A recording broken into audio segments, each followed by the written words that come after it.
ਅਗਲੀਆਂ ਜਿਹੜੀਆਂ ਹਰਜੋਤ ਸਿੰਘ ਜੀ ਖਬਰਾਂ ਉਸ ਉੱਤੇ ਨਜ਼ਰ ਮਾਰਦੇ ਜਾਈਏ। ਇਹ ਜਿਹੜੀ ਖਬਰ ਆ ਸਿੱਖਾਂ ਦੇ ਨਾਲ, ਭਾਰਤ ਦੇ ਨਾਲ, ਇਹ ਸਾਰਾ ਕੁਛ ਜਿਹੜਾ ਉਹ ਸੰਬੰਧ ਆ। ਸਭ ਤੋਂ ਪਹਿਲਾਂ ਤਾਂ ਹਰਜੋਤ ਸਿੰਘ ਜੀ ਟਿੱਪਣੀ ਜਿਹੜੀ ਅਸੀਂ ਕਰਨਾ ਚਾਹੁੰਦੇ ਆ, ਜਿਹੜਾ ਜੂਨ ਦੇ ਵਿੱਚ ਹੁਣ ਇਹਨਾਂ ਨੇ ਇਲੈਕਸ਼ਨਾਂ ਰੱਖੀਆਂ ਪੰਜਾਬ ਦੇ ਵਿੱਚ, ਦੇਖਿਆ ਵੀ ਅਪ੍ਰੈਲ ਤੋਂ ਸ਼ੁਰੂ ਹੋ ਜਾਣੀਆਂ ਉੱਥੇ ਇਲੈਕਸ਼ਨਾਂ ਭਾਰਤ ਵਿੱਚ। 1 ਜੂਨ ਨੂੰ ਪੰਜਾਬ ਦੇ ਵਿੱਚ ਇਲੈਕਸ਼ਨ ਰੱਖੀ ਤੇ 4 ਜੂਨ ਨੂੰ ਜਿਹੜੇ ਨਤੀਜੇ ਆ ਇਹ ਉਹ ਦਿਨ ਦੇਖੋ ਆਪਣੇ ਸਾਹਮਣੇ ਆ, ਜਦੋਂ ਸਿੱਖਾਂ ਦੇ ਸਭ ਤੋਂ ਅਕਾਦਤ ਵਾਲੀ ਥਾਂ ਅਕਾਲ ਤਖਤ ਸਾਹਿਬ, ਸ਼੍ਰੀ ਦਰਬਾਰ ਸਾਹਿਬ, ਉੱਥੇ ਹਮਲਾ ਹੋਇਆ।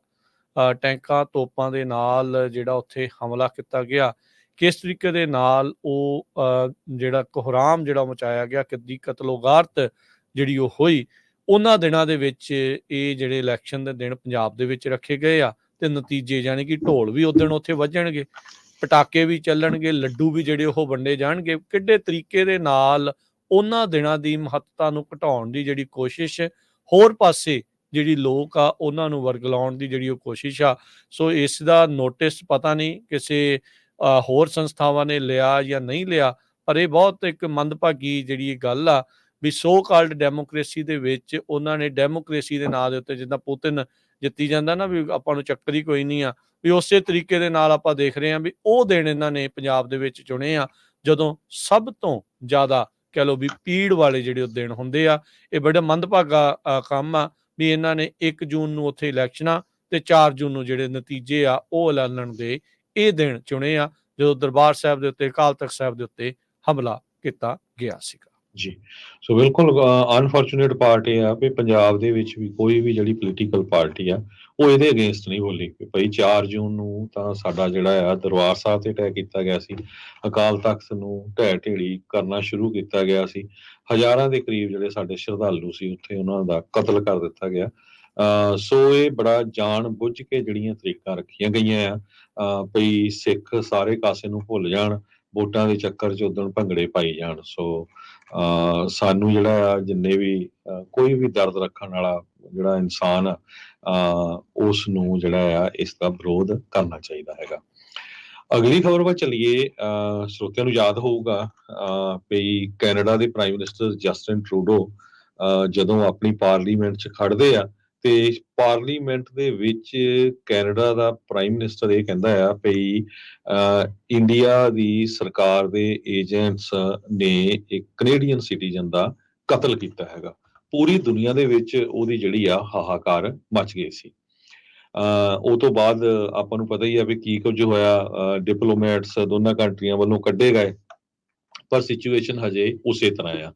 ਪਿਛਲੇ ਦਿਨਾਂ ਦੇ ਵਿੱਚ 5th estate ਜੋ ਕੈਨੇਡੀਅਨ ਬ੍ਰੌਡਕਾਸਟਿੰਗ ਆ ਉਹਨਾਂ ਵੱਲੋਂ ਇੱਕ ਡਾਕੂਮੈਂਟਰੀ ਰਿਲੀਜ਼ ਕੀਤੀ ਗਈ ਜਿਸ ਨੂੰ ਇੰਡੀਆ ਦੇ ਵਿੱਚ ਬੈਨ ਵੀ ਕਰ ਦਿੱਤਾ ਗਿਆ ਵੀ ਕਿਸ ਤਰ੍ਹਾਂ ਜਿਹੜਾ ਕਤਲ ਹੋਇਆ ਭਾਈ ਹਰਦੀਪ ਸਿੰਘ ਨਿੱਜਰ ਹੋਣਾ ਦਾ ਤੇ ਹੋਰ ਸਿੱਖਾਂ ਦੇ ਨਾਲ ਕੀ ਕੁਝ ਵਾਪਰਿਆ ਹੈਗਾ।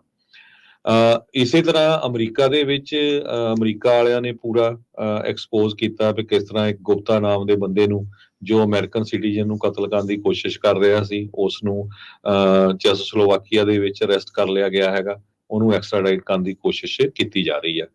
ਹੁਣ ਕੈਨੇਡਾ ਅਮਰੀਕਾ ਤੋਂ ਬਾਅਦ ਜਿਹੜੀ ਆਸਟ੍ਰੇਲੀਆ ਦੀ ਸਰਕਾਰ ਆ ਉਹਨਾਂ ਨੂੰ ਵੀ ਪਤਾ ਆ ਭਈ ਜਿਹੜੇ ਸਿੱਖ ਆ ਇਹਨਾਂ ਦੇ ਨਾਲ ਤੇ ਸਿੱਖ ਤੇ ਹੋਰ ਜਿਹੜੇ ਮਿਨੋਰਟੀਜ਼ ਆ ਉਹਨਾਂ ਨਾਲ ਇੰਡੀਆ ਦੇ ਵਿੱਚ ਤੇ ਇੰਡੀਆ ਤੋਂ ਬਾਹਰ ਬਹੁਤ ਜ਼ਿਆਦਾ ਜਿਹੜਾ ਆ ਧੱਕਾ ਹੋ ਰਿਹਾ। ਉਹਦੇ ਸੰਬੰਧ ਦੇ ਵਿੱਚ ਇੱਕ ਆਸਟ੍ਰੇਲੀਅਨ ਜੋ ਟੀਵੀ ਚੈਨਲ ਆ ਉਹਨਾਂ ਨੇ ਇੱਕ ਡਾਕੂਮੈਂਟਰੀ ਤਿਆਰ ਕੀਤੀ ਹੈਗੀ ਆ। ਉਸ ਡਾਕੂਮੈਂਟਰੀ ਦਾ ਨਾਮ ਉਹਨਾਂ ਨੇ 6 ਸਪਾਈਜ਼ ਤੇ ਮਰਡਰ ਇਹ ਰੱਖਿਆ ਹੈਗਾ।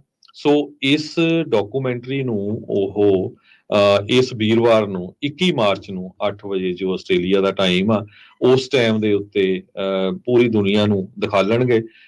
ਜੋ ਇਸ ਜਿਹੜੀ ਟੀਵੀ ਚੈਨਲ ਆ ਇਹਨਾਂ ਦੇ ਜਿਹੜੇ ਕਰਸਪੋਂਡੈਂਟ ਆ ਉਹ ਪੰਜਾਬ ਦੇ ਵਿੱਚ ਵੀ ਗਏ ਹੈਗੇ ਆ।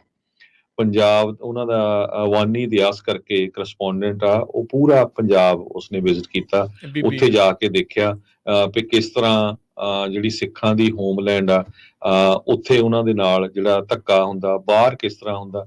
ਸੋ ਇਹ ਦੇਖਦੇ ਆ ਉਸ ਡਾਕੂਮੈਂਟਰੀ ਵਿੱਚ ਕੀ ਕੁਝ ਦਿਖਾਇਆ ਗਿਆ ਆ। ਪਰ ਲੱਗਦਾ ਇਹੀ ਆ ਵੀ ਜਿਸ ਹਿਸਾਬ ਦੇ ਨਾਲ ਨਿਊਜ਼ ਆਈ ਹੈਗੀ ਆ ਉਹਦੇ ਵਿੱਚ ਉਹਨਾਂ ਨੇ ਇਹ ਸ਼ੋਅ ਕਰਨ ਦੀ ਕੋਸ਼ਿਸ਼ ਕੀਤੀ ਆ ਵੀ ਇਹਦੇ ਵਿੱਚ ਕੋਈ ਸ਼ੱਕ ਨਹੀਂ, ਮੋਦੀ ਹੁਣਾਂ ਦੀ ਸਰਕਾਰ, ਪ੍ਰਾਈਮ ਮਿਨਿਸਟਰ ਮੋਦੀ ਹੁਣਾਂ ਦੀ ਜਿਹੜੀ ਸਰਕਾਰ ਆ, ਉਹ ਸਿੱਖ ਸੈਪਰੇਟਿਸਟ ਹੈਗੇ ਆ, ਜਿਹੜੇ ਸਿੱਖ ਆਪਣੀ ਵੱਖਰੀ ਵਿਚਾਰਧਾਰਾ ਰੱਖਣ ਵਾਲੇ ਆ, ਉਹਨਾਂ ਨੂੰ ਪੂਰੀ ਦੁਨੀਆ ਦੇ ਵਿੱਚ ਟਾਰਗੇਟ ਕਰ ਰਹੇ ਆ, ਇਨਕਲੂਡਿੰਗ ਆਸਟ੍ਰੇਲੀਆ। ਸੋ ਇੱਕ ਵਾਰੀ ਫਿਰ ਦੱਸਦੇ ਜਾਈਏ, ਇਸ ਡਾਕੂਮੈਂਟਰੀ 'ਚ ਉਹਨੇ ਕਲੀਅਰਲੀ ਕਿਹਾ ਆ ਵੀ ਜਿਸ ਤਰ੍ਹਾਂ ਕੈਨੇਡਾ, ਅਮਰੀਕਾ ਦੇ ਵਿੱਚ ਪੰਜਾਬ ਦੇ ਵਿੱਚ ਤਾਂ ਸਿੱਖਾਂ ਨੂੰ ਜਾਂ ਇੰਡੀਆ ਸਿੱਖਾਂ ਨੂੰ ਟਾਰਗੇਟ ਕੀਤਾ ਹੀ ਜਾ ਰਿਹਾ, ਪਰ ਆਸਟ੍ਰੇਲੀਆ ਦੇ ਵਿੱਚ ਵੀ ਟਾਰਗੇਟ ਕੀਤਾ ਜਾ ਰਿਹਾ। ਸੋ ਇਹ ਡਾਕੂਮੈਂਟਰੀ ਵੀਰਵਾਰ ਨੂੰ 21 ਮਾਰਚ ਨੂੰ 8 ਵਜੇ ਜੋ ਉਹਨਾਂ ਦਾ ਚੈਨਲ ABC TV ਹੈਗਾ, ABC iView, ਉਹਦੇ ਉੱਤੇ ਦਿਖਾਇਆ ਜਾਊਗਾ। ਇਹਨੇ ਅਵਾਨੀ ਦਾਸ ਜਿਹੜੀ ਇਹ ਬੀਬੀ ਆ, ਇਹ ਇਸ ਵਾਰ ਪੰਜਾਬ ਵੀ ਪਹੁੰਚੀ ਸੀ। ਇਹਨੇ RSS ਦੇ ਉੱਤੇ ਵੀ ਇੱਕ ਕਾਫੀ ਇੱਕ ਕਹਿ ਲਓ ਵੀ ਬਣਾਈ ਸੀ, RSS ਤੇ ਮੋਦੀ ਦੀ ਨੇੜਤਾ ਨੂੰ ਜਿਹੜਾ ਉਹ ਲੈ ਕੇ। RSS ਦੁਨੀਆ ਦੀ ਸਭ ਤੋਂ ਵੱਡੀ ਲਾਰਜੈਸਟ ਜਿਹੜੀ ਰਾਈਟ ਵਿੰਗ ਆਰਗੇਨਾਈਜੇਸ਼ਨ ਆ, ਤੇ ਮੌਜੂਦਾ ਜਿਹੜਾ ਰਾਸ਼ਟਰਪਤੀ ਮੋਦੀ ਆ, ਉਹ ਕਦੋਂ ਤੋਂ ਤੇ ਜੁੜਿਆ ਤੇ ਕਿੱਦਾਂ RSS ਨੇ ਉਹਨੂੰ ਪੋਲੀਟੀਸ਼ੀਅਨ ਬਣਾਇਆ, ਕਿਸ ਤਰੀਕੇ ਦੇ ਨਾਲ ਉੱਤੇ ਪਹੁੰਚਿਆ। ਇਹਨੇ ਕਾਫੀ ਚਿਰ ਪਹਿਲਾਂ ਕਹਿ ਸਕਦੇ ਹਾਂ, ਕਾਫੀ ਚਿਰ ਪਹਿਲਾਂ ਨਹੀਂ, ਪਿਛਲੇ ਵੀਕ ਦੇ ਵਿੱਚ ਹੀ ਇਨਫੈਕਟ ਇਹ ਇੱਕ ਜਿਹੜਾ ਪੇਸ਼ ਕੀਤੀ ਸੀਗੀ, ਇਹ ਸਾਰਾ ਕੁਝ ABC ਦੇ ਉੱਤੇ ਹੀ।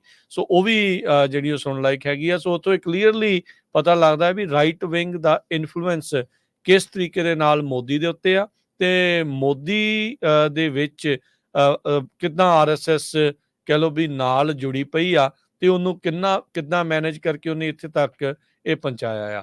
ਸੋ ਇਹ ਸਾਰਾ ਕੁਝ ਆਪਣੇ ਸਾਹਮਣੇ ਆ। ਹੁਣ ਆਪਾਂ ਨੂੰ ਇਹ ਵੀ ਪਤਾ ਹਰਜੋਤ ਸਿੰਘ ਜੀ ਵੀ ਉੱਥੇ CAA ਨੂੰ ਲੈ ਕੇ ਕਾਫੀ ਰੌਲਾ ਰੱਪਾ ਪਿਆ। US ਦੇ ਜਿਹੜੇ ਅੰਬੈਸਡਰ ਨੇ ਇੰਡੀਆ ਨੂੰ, ਗਾਰਸੈਟੀ, ਜੋ ਕਿ LA ਦੇ ਕਿਸੇ ਟਾਈਮ ਮੇਅਰ ਵੀ ਰਹੇ ਆ, ਉਹਨਾਂ ਨੇ ਉੱਥੇ ਜਾ ਕੇ ਹੁਣ ਬਿਆਨ ਦਿੱਤਾ ਆ, ਕਹਿੰਦੇ ਵੀ ਜਿਹੜੇ ਧਾਰਮਿਕ ਆਜ਼ਾਦੀਆਂ ਆ ਉਹ ਡੈਮੋਕ੍ਰੇਸੀ ਦਾ ਕਾਰਨਰਸਟੋਨ ਆ, ਤੇ USA ਇਸ ਪ੍ਰਿੰਸੀਪਲ ਤੋਂ ਪਰੇ ਨਹੀਂ ਹੋ ਸਕਦਾ।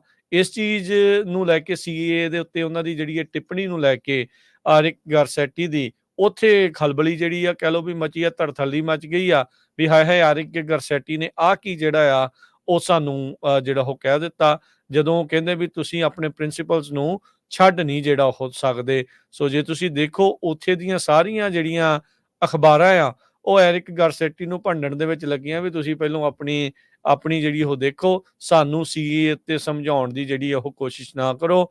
ਇਸ ਤੋਂ ਪਹਿਲਾਂ ਵੀ ਅਮਰੀਕਾ ਦੇ ਵਿੱਚ CAA ਦੇ ਉੱਤੇ ਆਲਰੇਡੀ ਜਿਹੜੀ ਟਿੱਪਣੀਆਂ ਆ ਉਹ ਹੋ ਚੁੱਕੀਆਂ, ਜਿੱਥੇ ਕਹਿ ਰਹੇ ਆ ਵੀ ਅਸੀਂ ਇਹਨਾਂ ਸਾਰੀਆਂ ਚੀਜ਼ਾਂ ਦੇ ਉੱਤੇ ਨਜ਼ਰ ਰੱਖ ਰਹੇ ਹਾਂ, ਵੀ ਕਿੱਦਾਂ ਆਪਾਂ ਦੇਖ ਰਹੇ ਹਾਂ ਵੀ ਇੱਕ ਧਰਮ ਦੇ ਖਾਸ ਲੋਕਾਂ ਨੂੰ ਛੱਡ ਕੇ ਬਾਕੀ ਸਾਰਿਆਂ ਨੂੰ ਤਾਂ ਮੌਕਾ ਦੇ ਰਹੇ ਆ, ਸਿਰਫ ਇੱਕ ਧਰਮ ਨੂੰ ਇਸ ਦੇ ਵਿੱਚੋਂ ਬਾਹਰ ਜਿਹੜਾ ਉਹ ਰੱਖਿਆ ਜਾ ਰਿਹਾ ਹੈਗਾ ਆ। ਸੋ ਐਰਿਕ ਗਾਰਸੈਟੀ ਦੇ ਇਸ ਬਿਆਨ ਨੇ ਵੀ ਉੱਥੇ ਦੀ ਸਿਆਸਤ ਦੇ ਵਿੱਚ ਭੁਚਾਲ ਜਿਹੜਾ ਉਹ ਲਿਆਂਦਾ ਪਿਆ ਹੈਗਾ ਆ। ਜੀ ਹਾਂ, ਸਰੋਤਿਆਂ ਦੱਸਦੇ ਜਾਈਏ, ਐਰਿਕ ਗਾਰਸੈਟੀ ਜੋ ਲਾਸ ਐਂਜਲਸ ਦੇ ਮੇਅਰ ਰਹੇ ਆ ਤੇ ਸਿੱਖਾਂ ਦੇ ਬਹੁਤ ਵਧੀਆ ਦੋਸਤ ਹੈਗੇ ਆ। ਪਿਛਲੇ ਦਿਨਾਂ ਦੇ ਵਿੱਚ ਦਰਬਾਰ ਸਾਹਿਬ ਉਹ ਜਾ ਕੇ ਆਏ ਸੀ, ਤੇ ਜਦੋਂ ਉਹਨਾਂ ਨੇ ਉੱਥੇ ਜੋ ਲਿਖਦੇ ਹੈਗੇ ਆ, ਜਿਹਦੇ ਵਿੱਚ ਨੋਟ ਬੁੱਕ ਦੇ ਵਿੱਚ ਉਹਨਾਂ ਨੇ ਬੜਾ ਲਿਖਿਆ ਸੀ ਵੀ ਮੈਂ ਛੋਟੇ ਹੁੰਦੇ ਮੇਰੀ ਚਾਹਤ ਸੀ ਵੀ ਮੈਂ ਦਰਬਾਰ ਸਾਹਿਬ ਦੇ ਦਰਸ਼ਨ ਕਰਾਂ। ਸੋ ਉਹੀ ਐਰਿਕ ਗਾਰਸੈਟੀ ਇੰਡੀਆ ਦੇ ਵਿੱਚ US ਦੇ ਕੌਂਸਲੇਟ ਹੈਗੇ ਆ।